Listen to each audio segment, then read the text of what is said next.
Assalamualaikum warahmatullahi wabarakatuh. Alhamdulillah wassalatu wassalamu ala Rasulillah wa ala alihi wa sahbihi ajmain, amma ba'd. Ikhwan wa akhwati fillah, alhamdulillah di malam yang mulia ini, saat sebagian kita mungkin menggunakan waktunya untuk urusan dunia, tapi ternyata Allah pilih antum jamaah untuk hadir di majlis ilmu. Apa tujuannya? Tujuannya atau harapan kita agar kelak nanti di akhirat bisa mudah masuk surga. Itu harapan kita jemaah. Karena ingat, hidup di dunia itu hanya sekedar mampir. Mampir untuk apa? Menambah banyak bekal, itu saja. Jadi jangan sampai kita tertipu. Jangan sampai kita lupa dengan tujuan utama ini. Tujuan utama kita di dunia itu jamaah sekalian untuk apa? Memperbanyak bekal, sahih. Banyak bekal. Karena tujuan akhir kita surga. Tujuan akhir kita surga. Tetapi ingat, surga itu tidaklah akan didapatkan dengan berleha-leha, tidak. Tetapi dengan falyamal amalan salihah. Kerjakan amal soleh. Sudah selesai sholat, taklim. Taklim selesai, zikir. Seperti itu jemaah terus. Jadi kita isi waktu-waktu kita untuk ibadah kepada Allah. Termasuk bekerja juga ibadah sama. Bekerja niatkan karena Allah ingin menafkahi anak istri misalkan. Agar kita terhindar dari sifat minta-minta.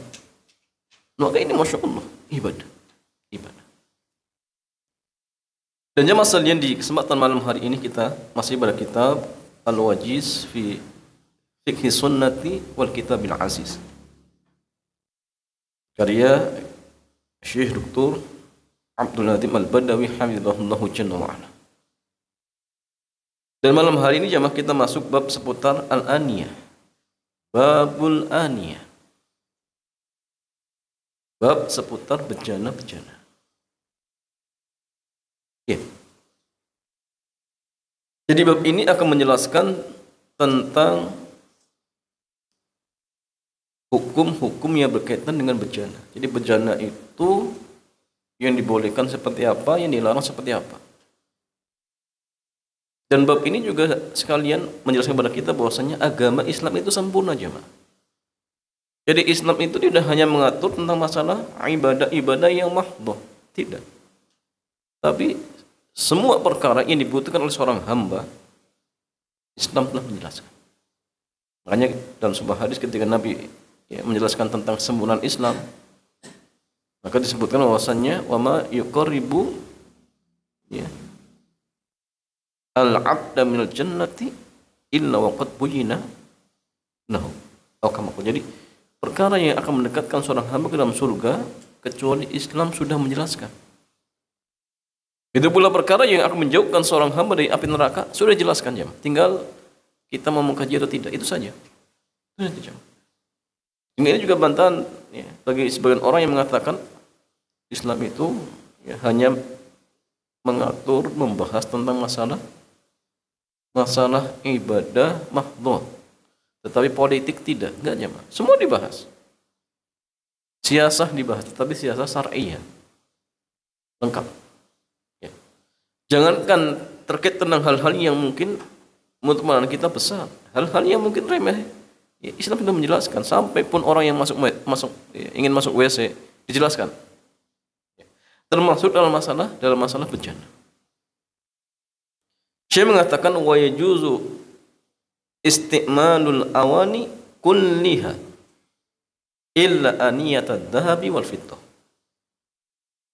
Dibolehkan menggunakan seluruh bejana.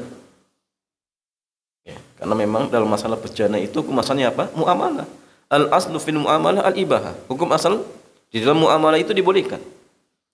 Illa kecuali aniyatad dhahabi wal fiddah. Kecuali bejana yang terbuat dari emas dan perak. Ini nggak boleh, jemaah. fa innahu yahrumul aklu wasyurbu fihima khasah. Sehingga tidak dibolehkan makan dan minum menggunakan kedua bencana ini secara khusus, nggak boleh. Duna sa'iril istiqmal, ya. Selain penggunaan yang lainnya. Nah, jadi jamaah, larangan menggunakan bejana itu ketika bejana yang terbuat dari emas dan perak itu digunakan untuk makan dan minum. Ya, untuk makan nasi kucing pakainya bejananya emas. Nasi kucingnya harganya 3.000, bejananya emas. Ini nggak boleh jamaah. Tidak diperbolehkan. Ya. Dan apakah larangan ini umum untuk laki dan perempuan? Umum, sahih. Beda dengan perhiasan. Perhiasan emas itu jamaah tidak dibolehkan khusus untuk laki-laki. Perempuan boleh. Kalau perak jamaah boleh tidak? Laki-laki. Pakai cincin dari perak boleh? Boleh. Dari besi boleh. Dari plastik boleh. Yang nggak boleh itu emas. Tapi perempuan boleh, perempuan boleh. Adapun ini jamaah, baik laki ataupun perempuan tidak boleh makan, minum menggunakan bejana dari emas atau perak. Itu nggak boleh.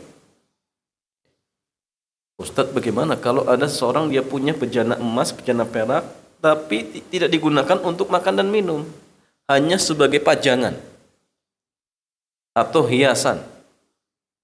Boleh tidak jamaah? Bukan untuk makan dan minum, tetapi hanya pajangan, hiasan. Kalau kita melihat konteks dari lafaz yang disampaikan oleh Syekh, berarti apa? Boleh. Dia mengatakan khasah, khusus. Berarti kalau misalkan bejana emas dan perak tersebut tidak digunakan untuk makan dan minum, hanya sekedar untuk pajangan misalkan, berarti boleh. Berarti diperbolehkan. Sekarang jamaah sekalian, apa hujahnya yang menunjukkan bahwasanya makan dan minum dilarang menggunakan bejana dari emas dan perak? Kita lihat. An Hudzaifah, dari Hudzaifah radhiyallahu taala anhu, beliau mengatakan anna Nabiy sallallahu alaihi wasallam qala, bahwasanya Nabi sallallahu alaihi wasallam dia bersabda, la tashrabu fi aniyatidz dzahabi wal fiddah. Janganlah kalian minum menggunakan bejana yang terbuat dari emas dan perak. Wala talbasul harira wad dibaj, dan janganlah mengenakan sutra. Dibaj itu juga pakaian yang terbuat dari sutra, sama. Kenapa? Fa innaha lahum fid dunya wa lakum fil akhirah. Karena barang-barang ini bagi mereka di dunia, maksudnya apa? Bagi orang kafir di dunia. Wa lakum fil akhirah, sedangkan untuk kalian kelak di akhirat. Ya. Jadi kita itu jamaah nanti dibolehkan pakai sutra kelak di surga. Boleh kita pakai kalung emas nanti di surga. Boleh pakai cincin dari emas nanti di surga. Ya. Kalau ingin pakai cincin yang terbuat dari emas dan itu halal, nanti di surga jemaah. Boleh. Boleh antum minum khamar nanti di surga. Sekarang belum boleh. Ya, sabar dulu ya. Sekarang belum boleh. Dan tentu jemaah, khamar di surga dengan khamar di dunia beda. Tidak. Ya. Jadi kalau kita ingin merasakan sesuatu yang di dunia kita tidak bisa merasakan, masuk surga. Ya. Bagaimana caranya? Tahan syahwat kita. Tahan hawa nafsu kita, ya, untuk apa? Untuk taat kepada Allah. Udah. Ya. Dan Allah akan balas. Dulu di dunia dia tahan syahwatnya dari minum-minuman khamr. Dia tahan syahwatnya dari perbuatan zina. Allah nanti ya dibalas di surga. Diberikan berbagai macam kenikmatan yang semuanya itu jauh lebih nikmat. Jauh lebih nikmat daripada yang dulu dilihat di dunia. Ya, tapi nanti kelak di surga. Kemudian wa an Ummi Salamah, dari Ummu Salamah radhiyallahu taala anha, beliau mengatakan anna Rasulullah sallallahu alaihi wasallam qala, Nabi bersabda, alladzi yasrabu fi ina'il fiddah innama yujajjiru fi batnihi nar jahannam. orang yang minum menggunakan bejana dari emas, dari perak, hakikatnya dia sedang menuangkan api neraka jahanam ke dalam perutnya. Minumnya wedang jahe, tapi gelahnya dari perak. Hakikatnya orang seperti ini sedang menuangkan apa? Api neraka jahanam. Dan ini ancaman. Dan menunjukkan bahwasanya memang tidak dibolehkan. Tidak dibolehkan menggunakan bejana emas ataupun perak untuk makan dan minum, nggak boleh. Sebenarnya ada yang memberikan alasan yang lain. Kenapa menggunakan bejana emas dan perak itu tidak dibolehkan? Sebenarnya ada yang menyebutkan hikmahnya itu karena bisa menyakiti hati apa? Orang-orang fakir dan miskin. Sebagian di antara kita yang mungkin fakir miskin jemaah, kadang sehari cuma makan 1 kali. Bahkan kadang ada yang nggak makan. Nah ini ada orang makannya pakai emas dan perak. Tetangga, buru-buru emas dan perak untuk apa? Piringnya. Makannya saja nggak ada. Jadi mereka jamaah tersakiti hatinya. Ada yang mengatakan alasannya karena kalau misalkan dibolehkan menggunakan bejana emas dan perak, nanti bahan baku untuk buat uang itu habis. Nanti zaman dulu itu emas dan perak terbuat dari mata uang itu terbuat dari emas dan perak. Tapi ini alasan kurang kuat. Yang tepat ya tadi memang dilarang cuma. Dilarang oleh Allah dan Rasulnya. Kemudian dalam sebuah riwayat Al-Imam Muslim wali muslimin innal ladzi ya'kulu aw yashrabu fi aniyatil fiddati wad dhahab. Punya orang yang makan atau minum menggunakan bejana yang terbuat dari emas dan perak. Jadi kalau tadi cuma perak dan tadi Muslim emas dan perak. Hakikatnya dia sedang menuangkan bara api neraka dalam perutnya. Qala Muslim, Muslim mengatakan walaysa fi hadisi ahadin minhum dzikrul akli wad dhahab. Tidak ada dalam hadis salah seorang di antara mereka menyebutkan makan dan emas. Illa fi hadis Ibni Mushir. Kecuali hadis dari Ibnu Mushir. Syekh Albani mengatakan fahadhihi ziyadatu syadah. Tambahan ini syad. Saat itu riwayat dari rawi yang thiqah kemudian melisihi rawi-rawi yang thiqah yang jumlahnya lebih banyak. Sehingga hadis syad itu jamaah syad dianggap hadis lemah. Wa in kanat sahihatan fil makna, walaupun maknanya sahih. Min haitsu dirayah, dari sisi dirayah, secara makna matan itu sahih. Kenapa? Li'annal aqla wad dhahab a'dhamu wa akhtaru minasyurbi wal fitnah. Karena makan itu pula tadi menggunakan bejana dari emas. Ini perkaranya lebih besar dan lebih berbahaya daripada makan dan minum menggunakan apa? Menggunakan perak atau minum menggunakan perak. Jadi, lafaz makan menggunakan emas dengan sekedar minum menggunakan perak, maka dengan emas itu lebih artinya lebih terlarang. Kenapa jamaah sekalian? Karena kadang gini, ada sesuatu yang emas tidak dibolehkan, perak dibolehkan. Contoh misalkan laki-laki nggak boleh pakai emas, tapi perak dibolehkan. Nggak sebaliknya, tidak sebaliknya. Sehingga artinya jamaah kalau misalkan perak saja tidak dibolehkan, apalagi emas. Makanya gini jamaah, kalau misalkan seorang ingin akikoh, hadisnya disebutkan apa? Ditimbang, kemudian disedekahkan ukuran apa? Ukuran perak. Bolehkah kalau kita misalkan ingin disedekahkan seberat emas, ukuran emas, boleh tidak?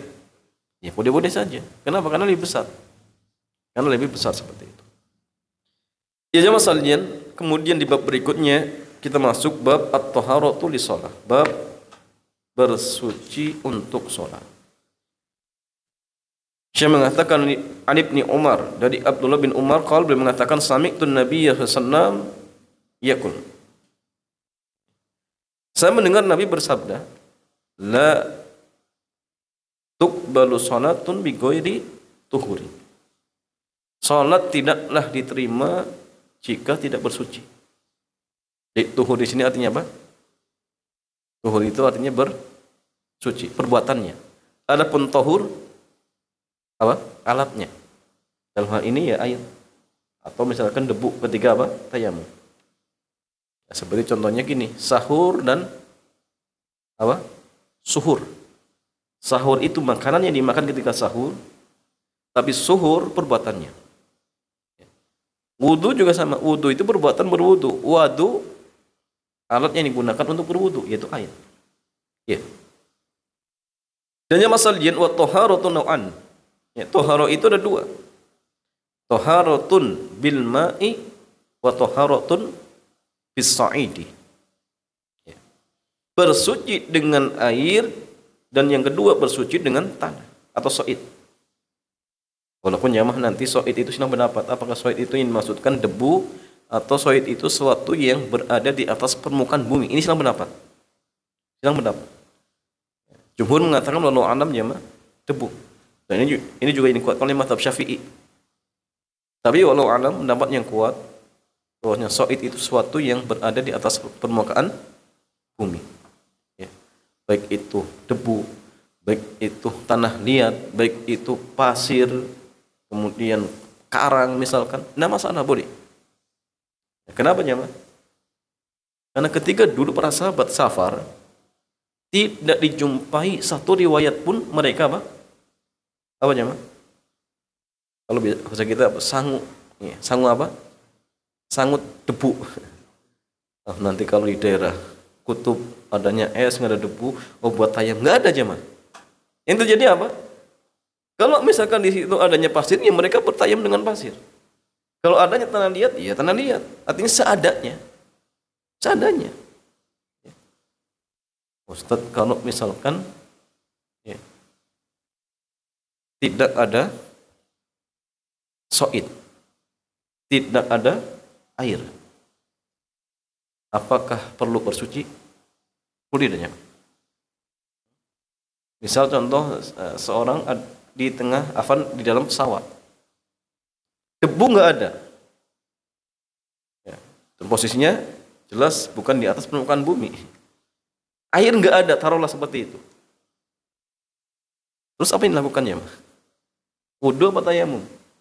Tayamum nggak bisa, nggak ada soid, ya. Debu nggak ada misalkan. Wudu air nggak ada, terus gimana? Apakah sholat tanpa bertayamum tanpa berwudu? Gimana ya? Apa nggak sholat? Nggak, sholat tetap sholat.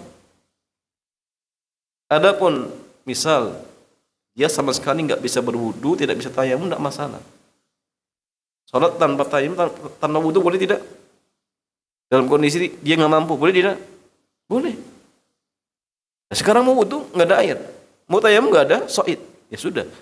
Fattaqullaha mastata'tum, bertakwalah kalian kepada Allah semampu kalian. Artinya apa? Salat silakan apapun kondisinya, boleh. Tidak masalah. Tidak masalah. Boleh tidak jamaah sekalian berwudu dengan tisu basah? Boleh tidak? Ya nggak boleh jamaah. Karena wudu itu dengan air. Tapi kalau pakai embun boleh tidak? Boleh. Antum naik puncak Gunung Ungaran, di atas puncak nggak ada air, adanya embun, pas pagi-pagi. Antum kumpulin embun, nggak masalah, boleh. Boleh jamaah. Yang penting ininya gini, kalau usapan berarti sekedar antum basahi kemudian diusap. Tapi kalau basuhan standarnya harus rata. Sebagian ulama memberikan syarat apa? Ngalir di sini. Walaupun sebagian yang mengatakan minimalnya netes, 1-2 sudah cukup. Sebagian mengatakan nggak perlu netes, tetapi ngalir di sini sudah cukup. Dan dia basahi. Kemudian dia ngalir. Sampai sini aja sudah cukup. Jadi kalau pakai embun bisa cuma bisa. Ya. Kumurnya silang pendapat. Ada mengatakan wajib, ada mengatakan sunnah. Kalau dalam kondisi seperti ini gugur. Kenapa? Karena sudah tidak bisa. Cuma masalahnya jemaah kalau seperti ini misalkan, apakah perlu untuk tayamum untuk mengganti kumur-kumur dan istinsyak? Ini kembali kepada hukum kumur-kumur dan istinsyak. Jumhur mengatakan sunnah. Sebagian ulama mengatakan wajib. Maka kalau seperti ini ya sudah ambil pendapat hati-hati. Bagaimana jemaah? Antum wudu seperti biasa. Ketika nanti kumur-kumur dan istinsyak ganti dengan tayamum. Wudu pas mau ini, kemudian apa?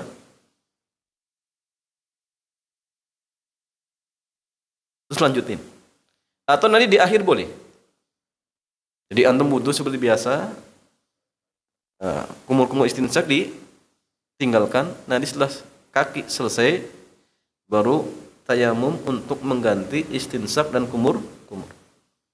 Dan ini iya kalau pendapat kita wajib. Dan ini pendapat yang dipilih oleh Syekh Muhammad bin Shalih Ibnu Utsaimin. Karena beliau pendapatnya wajib. Sehingga kalau misalkan sudah nggak mampu, ya sudah diganti dengan apa? Dengan tayamum seperti itu. Iya. Kemudian masalahnya, awalan at-taharatu bil ma. Yang pertama bersuci dengan air. Dan ini ada dua macam, al-wudu wal ghusl. Wudu dan mandi. Sekarang masalahnya al-wudu, sifatuhu. Ya. Tata cara berwudu. An Humran maula Utsman. Dari Humran maula Utsman, mantan budak Utsman. Ana Utsman ibn Affan da'a bi wudu'in. Punya Utsman bin Affan minta untuk diambilkan air wudu. Jadi di sini wudu, bukan wudu ya, wudu. Ini air. Fatawadda. Lalu ia pun berwudu, faghassala kaffaihi thalath marrat. Maka beliau membasuh kedua telapak tangan. Ya masalahnya, membasuh kedua telapak tangan itu apakah kanan kiri, kanan kiri? Kanan 3 kali, kemudian kiri. Jawabannya tidak. Telapak tangan itu dibasuh berbarengan.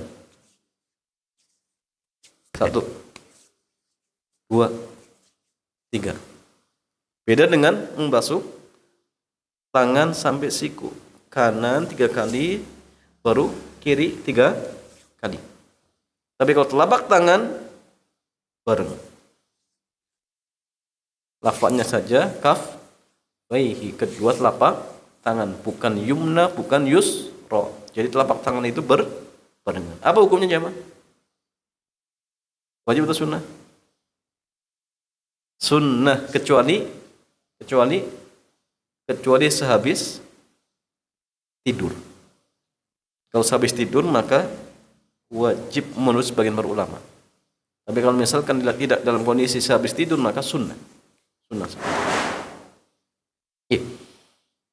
Thumma matmadu wastanthara. Kemudian berkumur-kumur dan istinsar. Istinsar itu artinya mengeluarkan air dari hidung. Berarti artinya sebelumnya ada apa?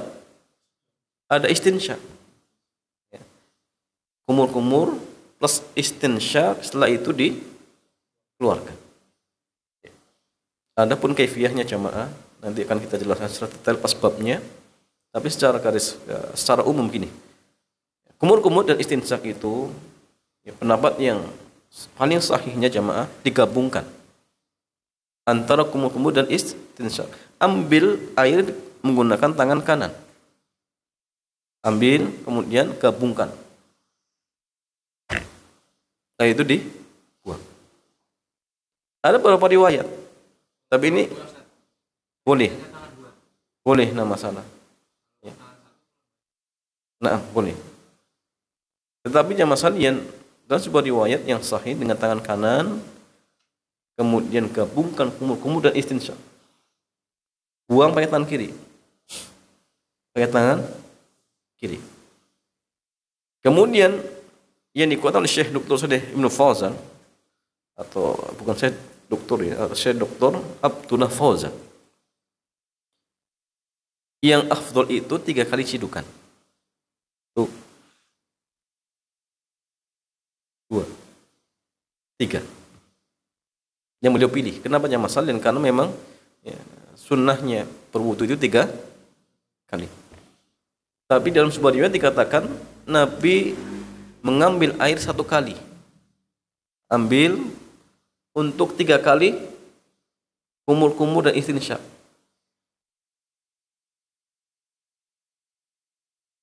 Berarti 1 cidukan cukup 3 kali. Dan ini memang jamaah salin wudunya Nabi. Wudunya Nabi itu cukup berapa? 1 mud. 1 mud jamaah. Kalau kita tadi ya, untuk kumur-kumur saja butuh 2 telapak. 1 nggak cukup. Nabi jamaah salin 1 mud. Itu wudunya Nabi. Ada yang mengatakan dipisah antara kumur-kumur dan istinsyak. Sama kumur yang kali, kemudian istinsyak. Tapi hadisnya lemah. Hadisnya lemah. Yang sahih itu digabungkan. Ya. Ada kalanya tadi kalau bisa misalkan 1 kali cidukan untuk 3 kali. Tapi kalau nggak bisa ya sudah 3 kali cidukan. Tapi Syekh Abdullah Al-Fauzan beliau menguatkan 3 kali. Apalagi kondisi tangan kita ya, karena kita itu nggak sebesar orang-orang Arab. Jadi mungkin lebih tepat ya 3 kali cidukan seperti itu. Kemudian masa gini, kalau misalkan qadarullah dalam suatu kondisi antum flu, tidak bisa istinsyak, misalkan, ya. Apakah gugur atau digantikan dengan tayamum? Kembali kepada ya, pendapat apakah ya, istinsyak dan kumur-kumur itu wajib atau sunnah. Kalau antum condong dengan pendapat yang mengatakan sunnah, selesai gugur. Tapi kalau antum condong dengan pendapat yang mengatakan wajib, maka ganti dengan tayamum. Ustaz, tapi kalau misalkan masih bisa dengan 1 hidung, satunya mampet, satunya bisa, apakah cukup? Cukup. Ya, kalau misalkan hanya 1 hidung maka tidak masalah. Tapi kalau dua-duanya sudah nggak bisa, maka yang paling hati-hati nanti ganti dengan tayamum. Ya. Dan tayamumnya hanya untuk menggantikan kumur-kumur dan istinsyak. Ya. Apakah jemaah kumur-kumur dan istinsyak itu cukup dengan ya, dalam artian kita hirup nggak perlu ya diputar-putar misalkan di kumur-kumur. Kemudian apakah harus ditarik ya sampai ke ujung hidung? Nggak harus. Tidak harus ya. Artinya sudah masuk sudah cukup. Tapi yang afdal iya. Ya. Kalau anda misalkan sanggup ya silakan tarik sampai ujung kemudian dikeluarkan seperti itu. Tapi kalau nggak sanggup ya nggak perlu ya tidak perlu. Ya. Kemudian ghassala wajhahu thalatha marrat. Kemudian beliau membasuh wajahnya 3 kali. Membasuh wajah 3 kali. Bagaimana caranya? Bisa dengan 1 tangan antum ambil wajah itu gini sini. Ini sini. Itu wajah. Jadi ambil boleh. Atau antum ambil pakai tangan kanan, gabung. Boleh. Semua dibolehkan. Semua dibolehkan. Adapun jamaah terkait jenggot, ya. Maka disunahkan untuk mengambil segenggam air untuk menyela-nyela jenggot. Kalau jenggot antum tebal, cukup dibasuh bagian luar atau ya, cukup. Tapi kalau jenggot antum ya, tipis, maka bagian bawah dagu itu harus terkena air, harus sampai. Tapi kalau lebat nggak perlu, luarnya saja. Cuma ini disunahkan untuk di sela-sela. Itu sunnah.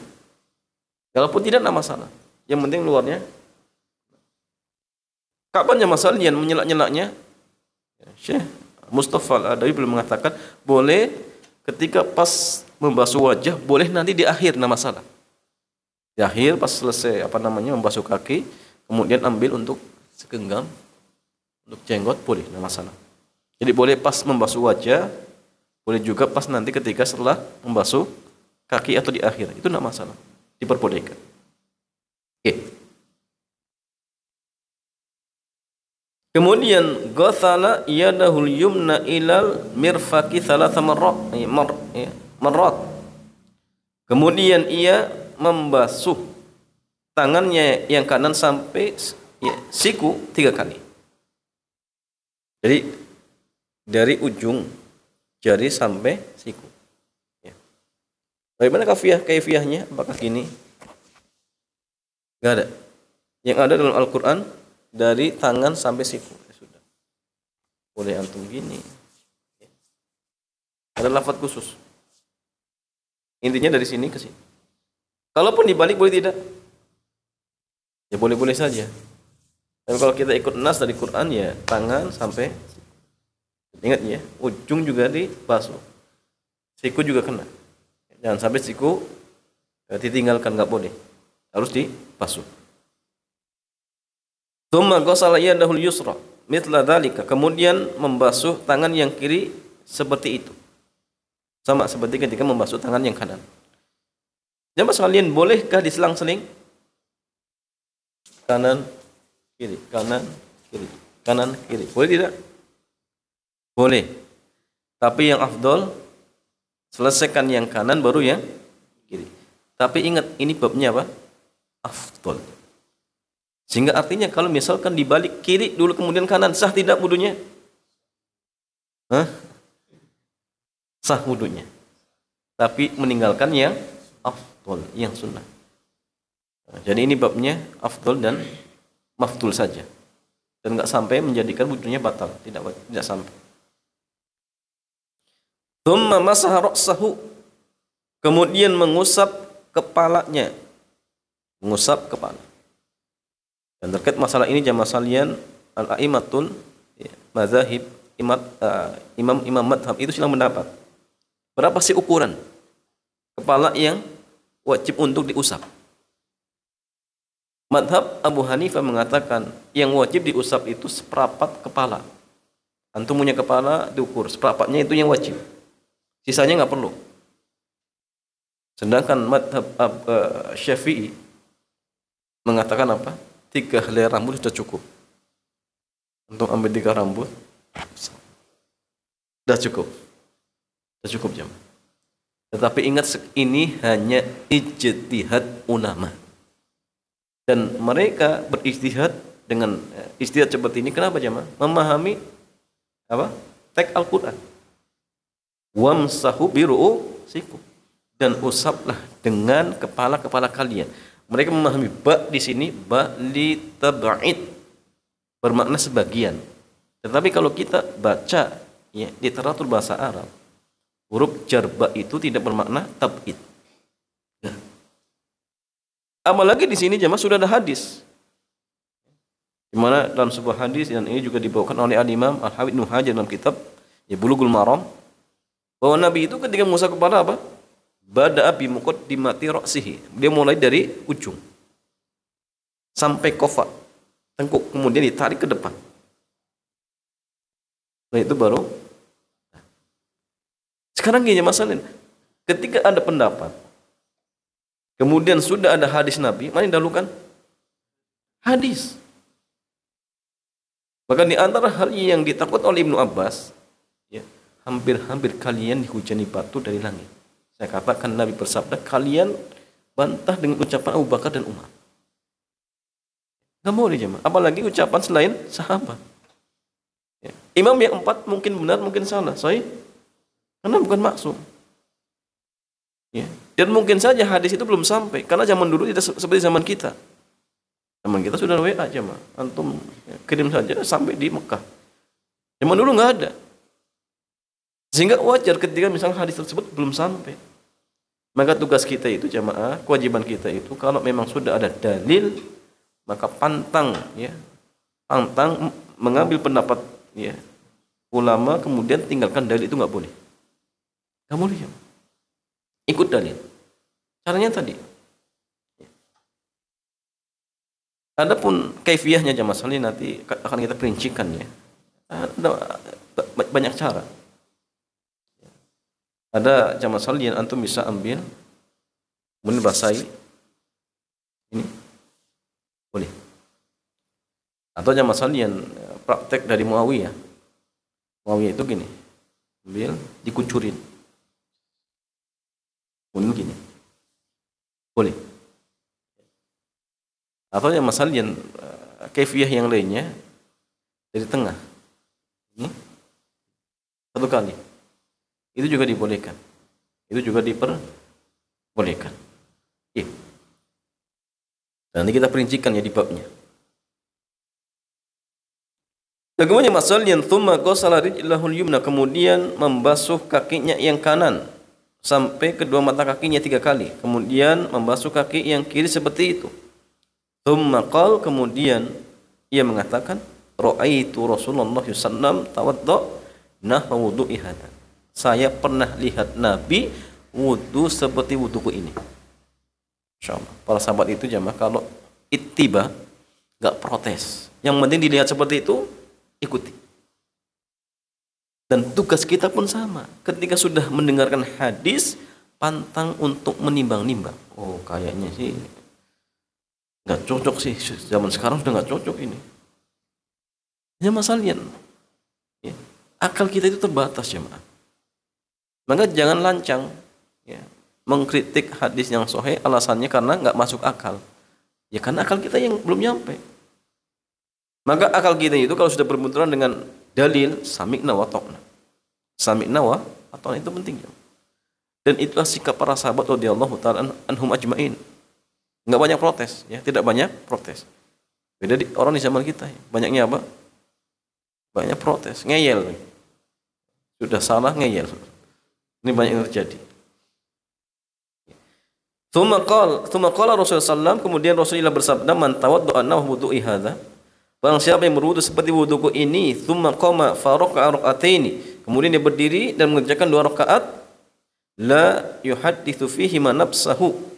Ya, dan dia tidak berbisik-bisik ketika sholat, artinya khusyuk. Ghufira lahu ma taqaddama min dzambih, maka dosa-dosanya yang telah lalu diampuni. Ya.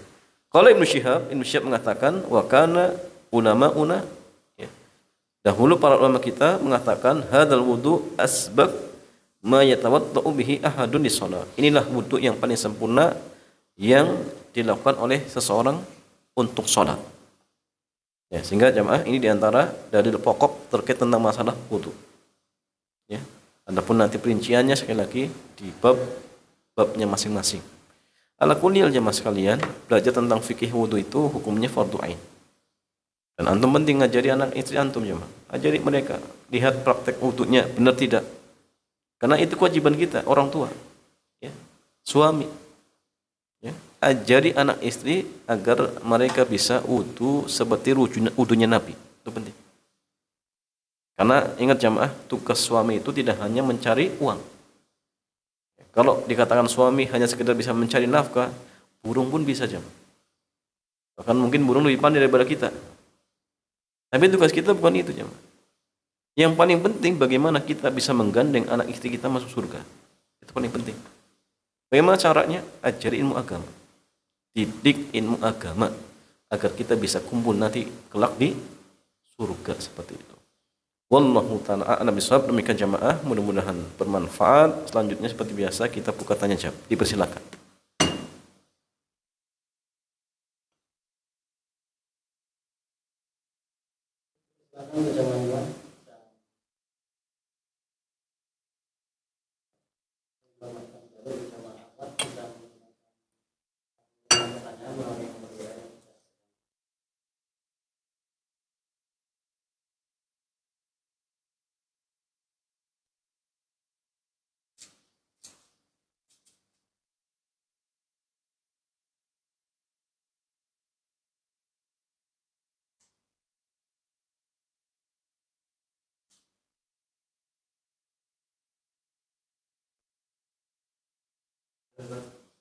Ya.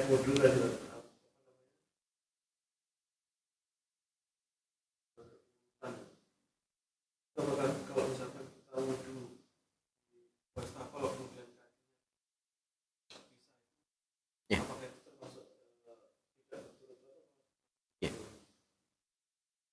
Ya jamaah sekalian, apakah ketika berwudu wajib untuk mualah? Mualah itu artinya berurutan. Jawabannya iya, wajib untuk berurutan. Berkesinambungan maksudnya. Ya. Tetapi gini, standar orang dianggap berkesinambungan itu seperti apa jemaah? Jawabannya standarnya gini. Selagi dia misalkan membasuh muka, kemudian terjeda dengan waktu yang sebentar, kemudian setelah itu melanjutkan ya, anggota wudhu yang lain, maka standarnya gini, dianggap terputus dan tidaknya dilihat. Kalau misal ya muka yang baru dibasuh ya tadi kering, berarti sudah terputus. Tapi kalau masih basah, berarti masih nyambung, sehingga tidak masalah.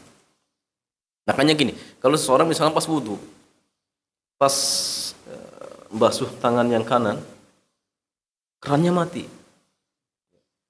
Akhirnya dia cari-cari air misalkan. Pas cari air, tangan kanan masih basah, maka boleh lanjutkan. Tapi kalau misalkan pas nyari-nyari tangan kanannya sudah kering, ulang dari awal. Kenapa? Karena sudah terputus. Sehingga nggak boleh menjeda wudhu dengan perbuatan yang sangat ya, lama, kemudian anggota wudhu yang sebelumnya dibasuh sudah kering, itu nggak boleh. Antum baru basuh tangan yang kanan, kemudian ngopi dulu. Setelah ngopi, lanjutin yang kiri. Dan ini sudah kering, nggak boleh jamaah, nggak boleh. Dan wudhunya nggak sah, harus diulang dari awal. Harus diulang dari awal seperti itu. Tapi kalau masih basah boleh, tidak masalah. Wallahu ta'ala a'lam bishawab.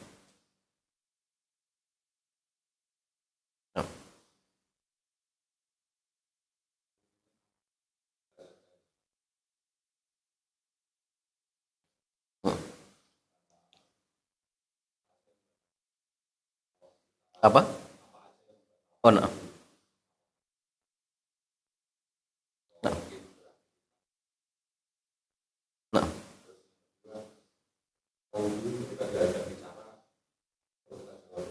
Nah. Nah.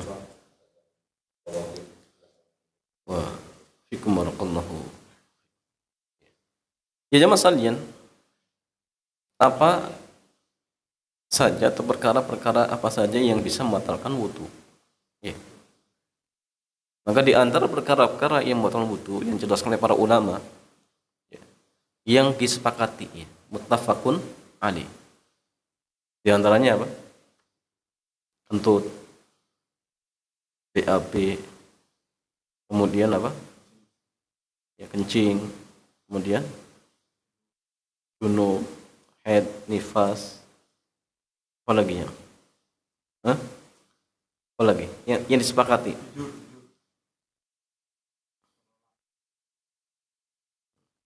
Itu silang pendapat atau tidak? Ada silang pendapat atau tidak? Silang pendapatnya gini, model tidur seperti apa? Itu silang pendapatnya di situ. Tapi yang disepakati ada lagi yang disepakati. Lain tadi kencing, BAB, kentut, haid, nifas, apa? Pingsan. Pingsan iya batal. Cuma apakah dia sepakat? Kalau itu silang pendapat. Ya. Iya, kalau hilangnya akal, sepakat. Hilangnya akal sepakat. Ya. Sekarang yang silang pendapat, makan daging unta, silang pendapat. Madzhab Hambali mengatakan batal, Syafi'i tidak. Nyentuh wanita lawan jenis, ya. Baik istri ataupun ajnabi. Ini juga silang pendapat. Madzhab Hambali mengatakan tidak, madzhab Syafi'i mengatakan batal. Apa dalilnya? Firman Allah, Allah mastumun nisa. Mereka memahami apa? Menyentuh. Padahal jamaah sebagian tafsir menjelaskan maksudnya awla mastumun nisa itu apa? Berhubungan badan. Apalagi ada hadis yang menjelaskan bahwa Nabi pernah mencium sebagian istrinya. Walaupun ini dikritik juga hadisnya oleh mereka. Tapi ada hadis yang lain. Ibnu Aisyah pernah memegang kaki Nabi ketika sholat. Dan Nabi tetap melanjutkan. Hingga yang tepat itu tidak membatalkan. Tidak membatalkan. Ini lagi Islam mendapat apa lagi? Tadi ya apa namanya? Tidur ya. Tidur itu yang membatalkan apakah tidur duduk atau tidur secara umum. Mantap, saya mengatakan kalau tidurnya duduk nggak batal. Dengan sebab apa jamaah? Kalau tidurnya duduk, ya, karena kan gini, sebagian orang mengatakan duduk itu bisa membatalkan puasa, membatalkan wudhu. Alasannya apa? Karena tidur itu potensi seseorang apa? Hilang kesadaran, kemudian apa? Potensi hadas. Hadas jemaah. Karena gini, mata itu wikaknya apa? Dubur. Penutup. Jadi gini, kalau mata kita terbuka, dubur kita tertutup. Tapi kalau mata kita tertutup, dubur kita terbuka. Jadi potensi kentutnya itu lebih besar. Tapi kalau tidurnya duduk, berarti apa? Tertutup. Jadi potensi untuk kentutnya sedikit. Maka mereka mengatakan kalau duduk nggak batal. Tapi kalau berbaring batal. Tapi yang tepat standarnya itu dia masih sadar atau tidak. Kalau misal masih sadar, masih tahu orang-orang di sekitarnya ngantuk-ngantuk, nggak batal. Dulu sama para sahabat ketika nunggu sholat subuh, ya, nunggu Nabi datang ketika sholat subuh, sampai ngantuk-ngantuk. Dan tidak dijumpai dari mereka mengulang wudunya. Berarti artinya kalau sekedar ngantuk, dalam artian tidur ayam, ya, maka masih sah wudunya. Tapi kalau sudah sudah nggak sadar, apalagi di depan khotib ngorok, misalkan, nah, batal, berarti wudu. Soalnya sholatnya nggak batal, dalam arti sholat Jumatnya nggak batal, tapi ketika ingin sholat nanti wudu, jamaah, wudu.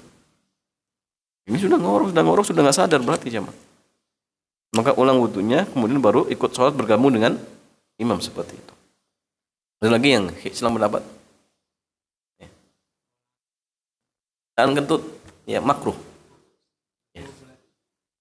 Ya. Enggak batal. Sebenarnya ada mengatakan batal, tapi yang tepat tidak. Jumhur mengatakan makruh. Makruh itu sesuatu yang dibenci, tetapi tidak sampai menyebabkan apa? Batal. Boleh dilanjutkan masalah. Kalau sebagian orang terkena penyakit suka kentut, repot. Tapi ingatnya, jangan menahan apa BAB. Kalau kentut ditahan kemudian jebol, ya mungkin hanya bau. Kalau BAB gimana jamaah? Ini musibah nanti. Tahan, ternyata nggak kuat jebol. Di jamaah satu masjid itu repot, ramai. Jadi kalau BAB ya usahakan jangan ditahan. Ya, keluar saja kemudian selesaikan hajatnya seperti itu. Ya. Kemudian masalah ketika seseorang wudu kemudian diajak bicara, bolehkah dia menjawab? Boleh, tidak masalah. Karena menjawab itu tidak membatalkan wudu. Nabi pernah wudu, diucapkan salam, boleh nggak jawab? Kenapa jemaah? Alasannya bukan karena nggak boleh, bukan. Alasan Nabi, beliau tidak suka kalau berzikir kepada Allah dalam kondisi tidak berwudu, tidak bersuci. Itu saja alasannya. Dan ini tidak menunjukkan bahwasanya wudu nggak boleh bicara, boleh, tidak masalah. Boleh. Ada yang ajak ngobrol boleh. Tapi ya jangan dari awal ngobrol sampai selesai. Ya. Dari awal wudu cerita. Kemudian pas mau kaki lupa. Itu masalahnya, Pak. Jadi ya kalau sekedarnya boleh ditanya misalkan. Jawab. Ada yang ucapan salam boleh tidak? Hukumannya boleh jawab. Cuma Nabi nggak mau jawab karena memang nggak suka saja. Beliau ingin kalau dikit itu kalau bisa dalam kondisi berwudu. Tetapi kata Ibnu Aisyah, Nabi itu selalu berzikir. Berarti artinya dalam kondisi beliau berhadas pun tetap berzikir. Sehingga berzikir dalam kondisi hadas pun boleh. Ucapan salam juga zikir, berarti artinya boleh, enggak masalah. Cuma memang Nabi pernah dijumpai seperti itu, alasannya enggak suka saja seperti itu, enggak suka. Itu lagi yang masalahnya makan. Makan daging unta itu tadi sedang pendapat. Kalau makannya misalkan ya selain daging unta boleh tidak? Boleh. Batalkah wudunya? Tidak. Ya. Atau gini jamaah sekalian, makan daging yang dibakar, yang dipanggang. Itu juga silang pendapat. Tapi yang tepat apa? Tidak membatalkan. Ya, tidak membatalkan. Cuma disunahkan untuk berwudu. Tapi nggak batal. Ya, tidak dibatalkan. Ya. Ini hal-hal yang mungkin jamaah sekalian ada yang silang pendapat, ada yang disepakati seperti itu. Ya. Alaikulihal setiap kita sekalian dituntut ya untuk belajar terkait tentang masalah wudu, kemudian hal-hal yang terkait dengannya seperti itu. Wallahu ta'ala a'lam bishawab.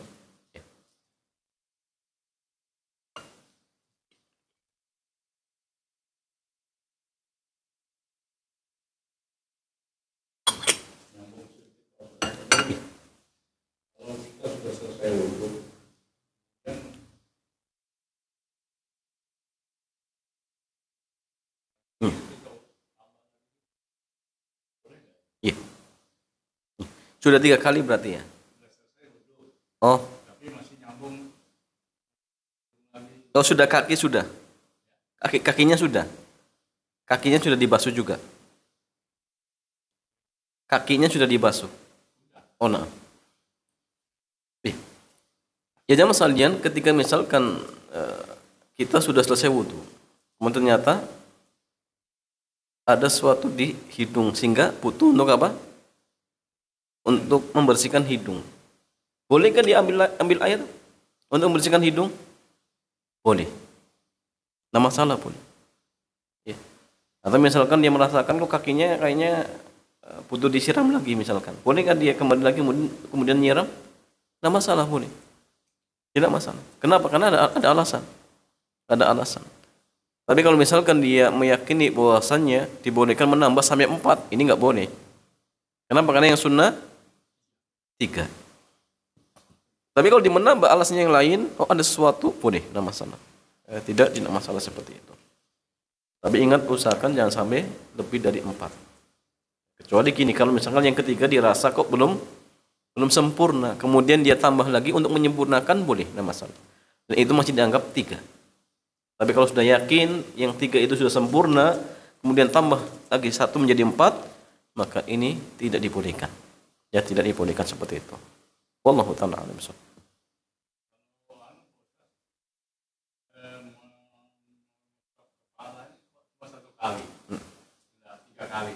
Ya. Ya jemaah sekalian, kenapa mengusap kepala itu cuma 1 kali? Jawabannya hadisnya seperti itu.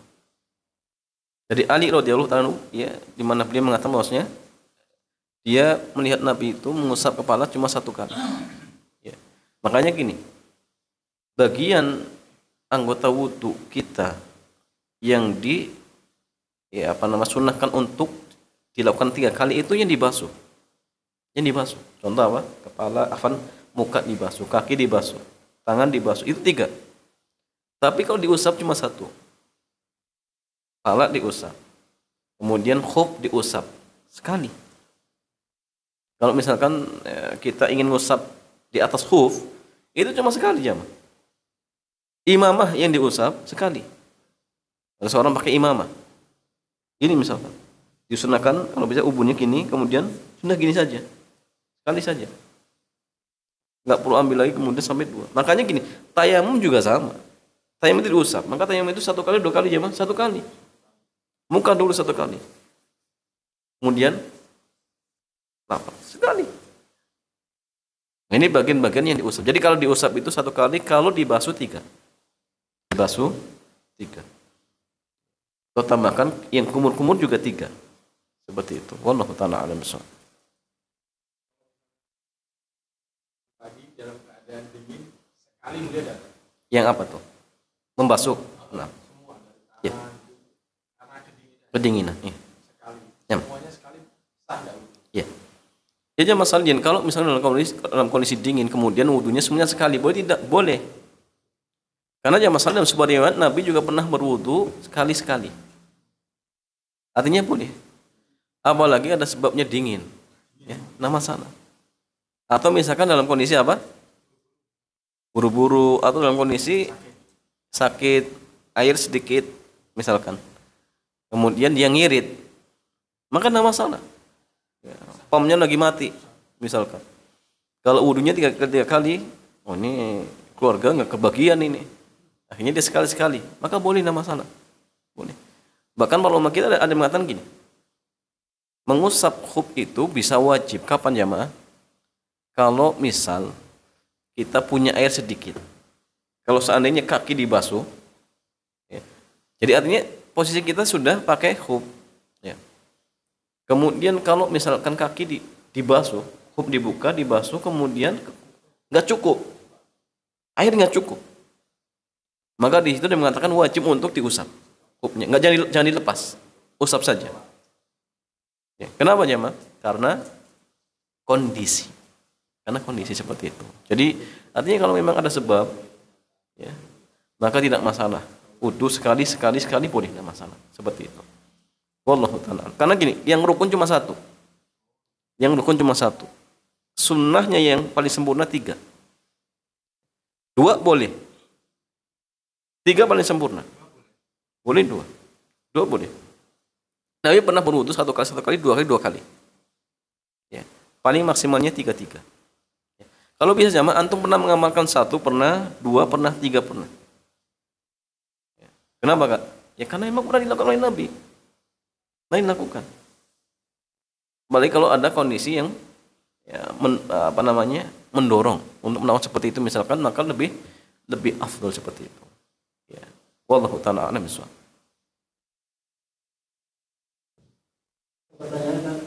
Nah.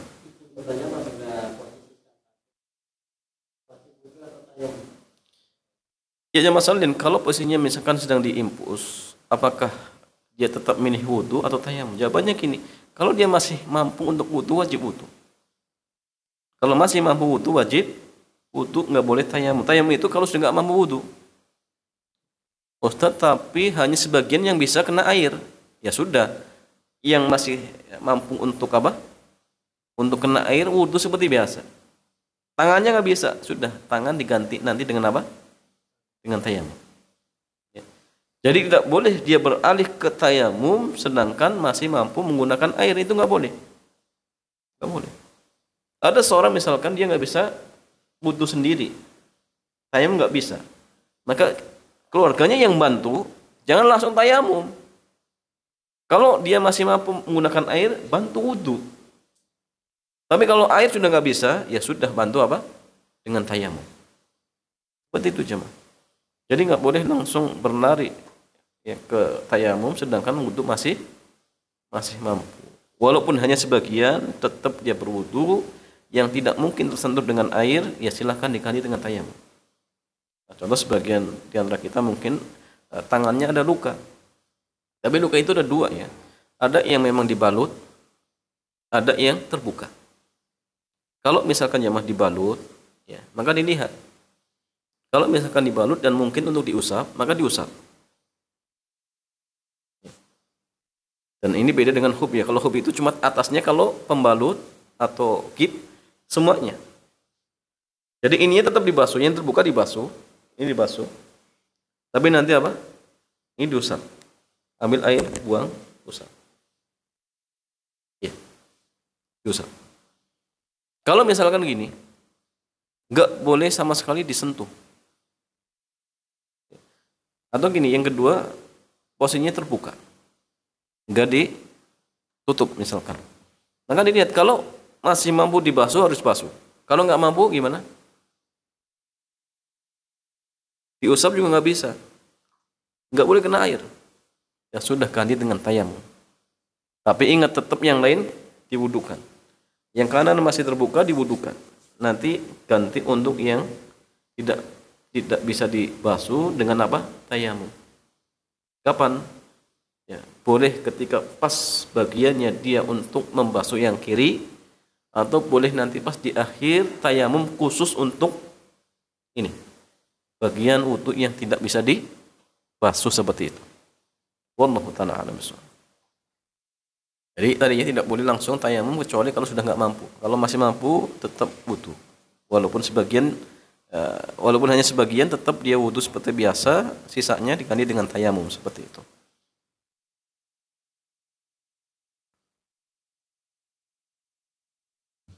Ya, cukupnya Mas Alian. Mudah-mudahan kajian bisa. Oh, fadal.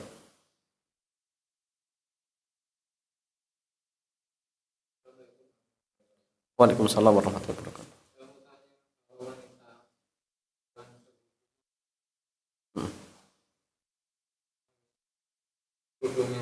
Ya. Nah, nah. Ya, Mas Alian, mengusap di atas imamah ini sahih. Adapun mengusap di atas jilbab ini silang pendapat. Tetapi sebagian ulama mengatakan boleh. Tetapi karena ranahnya khilaf silang pendapat, sehingga sebagian ulama memberikan saran. Kalau seorang wanita terpaksa harus mengusap di atas jilbabnya, usahakan kalau bisa ubun-ubunnya disentuh. Khuruj minal khilaf. Sentuh, kemudian apa? Usap jilbabnya. Terus masukkan. Selesai. Boleh. Ini yang paling hati-hati. Jadi jangan murni hanya jilbabnya saja. Kenapa? Karena silang pendapat. Ada yang mengatakan boleh, ada yang mengatakan tidak. Ya. Yang tepat dibolehkan dalam kondisi hajat, tetapi usahakan sentuh sedikit ubun-ubunnya. Ya. Kemudian baru diusap. Dan ingat ya, kalau mengusap dari jilbab gini saja. Jangan dibalik, balik repot nanti. Ya cukup gini saja. Depan, ini masukkan, selesai. Seperti itu. Ya, wallahu a'lam bishawab.